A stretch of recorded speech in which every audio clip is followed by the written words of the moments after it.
এগুলো এবারে চন্দ্রমল্লিকা আমার ছাদ বাগানে। তবে কয়েকদিন আগে টানা বৃষ্টির ফলে কিছু কিছু ফুলের কুঁড়ির মধ্যে বৃষ্টির ফোঁটা জমে গিয়ে কুঁড়িগুলো পচিয়ে দিয়েছে, কিন্তু তবুও সেই অবস্থাতেও কুঁড়িগুলো ফুটে উঠেছে। তাই কিছু কিছু ফুলগুলো একটু পচা পচা লাগছে। তবে আমার যতটা সামর্থ্য হয়েছে আমি ওদেরকে বাঁচানোর চেষ্টা করেছি বৃষ্টির হাত থেকে।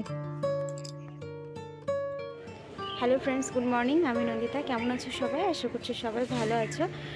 তো প্রতিবারের মতো আজকেও আবার নতুন একটা ব্লগ নিয়ে চলে আসলাম তোমাদের সামনে। তো এখন বাজে সকাল 8টা মতো, আর এখান থেকে আজকের ব্লগটা স্টার্ট করছি। আজকে হচ্ছে কাঁচা ঘটের পুজো। আমাদের বাড়িতে কাঁচা ঘটের পুজো হবে, তো সেই জন্য সকালবেলায় উঠে ভেবেছিলাম স্নান করব, কিন্তু সকালবেলা করে যদি আমি স্নান করি আমার প্রচণ্ড মাথা যন্ত্রণা করে আর কান কামড়ায়, জানি না কেন। তো সেই কারণে স্নান করিনি, মায়ে স্নান করেছে। তো আমি একটু বেলা হলে স্নান করব। আর এদিকে পুজোর গোছান গাছানগুলো সব মাই করবে। আর আমার ছেলেকে এখনও ঘুম থেকে তোলায়নি, ও ঘুমিয়েই আছে। ওকে এবার তোলাবো, অনেকটা লেট হয়ে গেল। তো আমি ছাদে এসেছি, ছাদে এসে খানিকক্ষণ একটু বসেছিলাম। বেশ ভালো লাগছে ছাদে আজকে বসে থাকতে।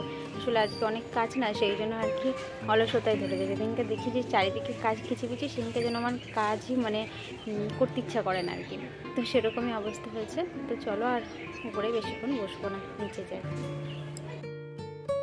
আজকে মা সকাল সকাল উঠে সিঁড়িটা বেশ ভালো করে ঝাড়া মোছা করে জল দিয়ে ভালো করে পরিষ্কার করে রেখে দিয়েছে। আর দেখো এখনও অর্ধেক অর্ধেক শোকায়নি। তারপর এদিকে হয়েছে বললাম আজকে আমাদের বাড়িতে কাঁচা ঘটের পুজো হবে। তো পাড়ার অর্ধেকটা পুজো আমাদের বাড়িতে হয়। তো সেরকম অনেকে হচ্ছে ঘট এখানে দিয়ে গেছে, ফুল বেলপাতা ফল যার যতটুকু সামর্থ্য হয়েছে তারা গুছিয়ে গেছে, দিয়ে গেছে। এখন শুধু আমাদের গোছানোর পালা।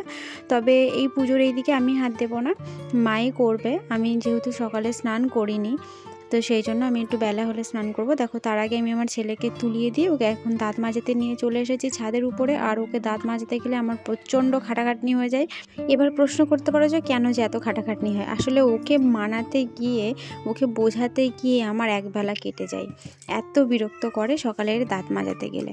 কখনো বকে, কখনো আদর করে, কখনো ভুলিয়ে ভালিয়ে যে কীভাবে ওকে দাঁত মাজায় সে শুধুমাত্র আমিই জানি। তো কাঁচা ঘটের পুজো আমাদের বাড়িতে যেহেতু হয়, কিন্তু এবার আমাদের বাড়িতে হলো না। প্রত্যেক বছর পাড়ার অর্ধেকটা আমাদের বাড়িতে হয় আর অর্ধেকটা এদিক ওদিকে হয়। তো এবার আর আমাদের বাড়িতে হয়নি। সকালবেলা থেকেই কথা ছিল যে আমাদের বাড়িতেই পুজোটা হবে, কাঁচা ঘটের পুজো, কিন্তু হঠাৎ করে ডিসিশন চেঞ্জ করে আবার অন্য জায়গায় নিয়ে গেল। সেখানে সমস্ত পাড়ার পুজোটা এক জায়গাতে হবে।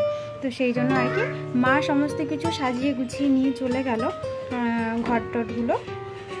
আর আমি হচ্ছে ঘরের পুজোটা দিয়ে নেবো, সেই জন্য স্নান ধান করে চলে এসেছি। হচ্ছে মাথাটা আজকে ঘষেছিলাম, আর এই যে সাজিয়ে নিয়ে মা চলে গেছে, সেই জন্য আমাকে সরাটা নিয়ে আসতে হয়েছে। এখন আমি ফুল তুলবো, ফুল তুলে তারপরে গিয়ে ঠাকুরের পুজো দেবো। আর তারপরে ছেলে স্নান করাবো, তারপরে রান্না বান্না। তো চলো আমার সঙ্গে।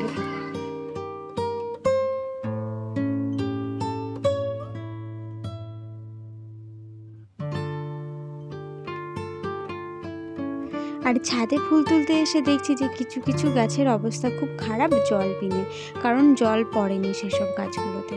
তো যাই হোক এই গাছগুলোতে জল দিয়ে দেবো, কিন্তু এখন আমার একদম সময় নেই। এখন পুজো টুজো করে আবার রান্না বান্না করতে হবে। আর বাড়িতে যদি পুজো হতো তাহলে আরও অনেকটাই লেট হতো। তো যাই হোক পুজোটা অন্য জায়গায় হচ্ছে, অন্য জায়গায় মা গুছিয়ে গাছিয়ে নিয়ে চলে গেছে। সকালবেলা থেকে আমাদের বাড়িতে হবে বলে ব্রাহ্মণ এসেছিল আমাদের বাড়িতে, কিন্তু পরে আবার বলা হলে যে না, সমস্ত পুজো এক জায়গাতেই হবে। তাই মা সমস্ত কিছু গুছিয়ে গাছিয়ে নিয়ে চলে গেছে। তাই আমাকে বললো ঘরের পুজোটা তুমি সেরে নিয়ে রান্না চাপিয়ে দাও। তো আমি তাই করব, ঘরের পুজোটা সেরে নিয়ে ছেলেকে স্নান করিয়ে রান্নাটা চাপিয়ে দেবো।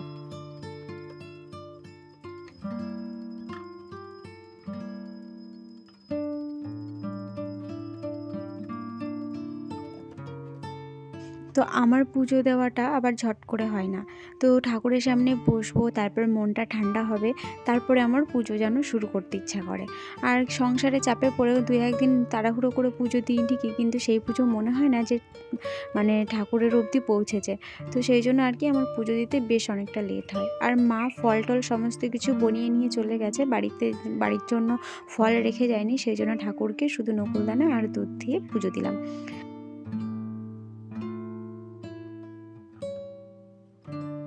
তারপর পুজো টুজো দিয়ে রান্নাবান্না সেরে চলে এসেছি ছাদে কলার পাতা কাটতে। আজকে উপোস ভাঙতে হয় আলু চালের চাউ খেয়ে, সেই জন্য আর কি খাওয়া দাওয়ার পালা চলে এসেছে। আবার খাওয়া দাওয়াটা সেরে ফেলবো। তো এখন খাবো গরম গরম আলু চালের চাউ, আর রাত্রেবেলায় ভাবছি লুচি টুচি কিছু একটা করব। তারপর চলে এসেছি বেশ মজার একটা ব্যাপারে। ভাত টাত খাওয়ার পরে রোদ্রে পিঠ দিয়ে বসে পড়েছি পুতুল বানাতে। আর এই পুতুলগুলো কারা জানো? পুতুলগুলো হচ্ছে আমাদেরই পরিবারের এক একজন সদস্য, যেমন আমি, আমার হাজব্যান্ড, আমার ছেলে, আমার শ্বশুর শাশুড়ি, এমনকি বাড়ির যদি কুকুর বিড়াল গরু ছাগল যারা থাকবে তাদেরকেও বানিয়ে বানিয়ে মানে ওই 2-1টা ঠাকুরের স্থানে দিয়ে আসতে হয়। যে তুই কেমন বানাচ্ছি দেখি, কই দেখি পুতুল দেখি।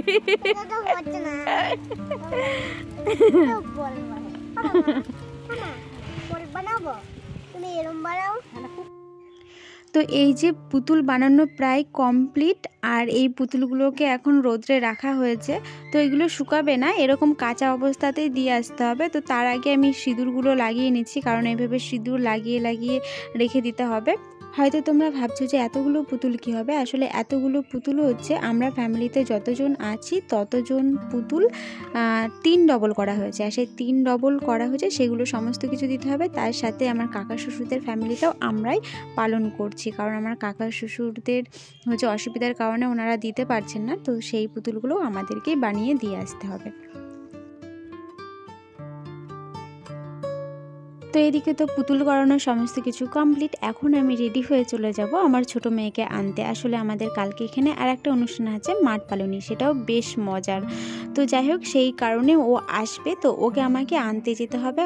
তো অবশেষে ছোট মেয়ের কাছে চলে এসেছি ওকে নিতে। তো কালকের ভিডিওটা যদি দেখতে চাও তাহলে প্লিজ আমার চ্যানেলটিকে সাবস্ক্রাইব করে বন্ধু হয়ে আমার পাশে থেকো। আজকের মতো বিদায়।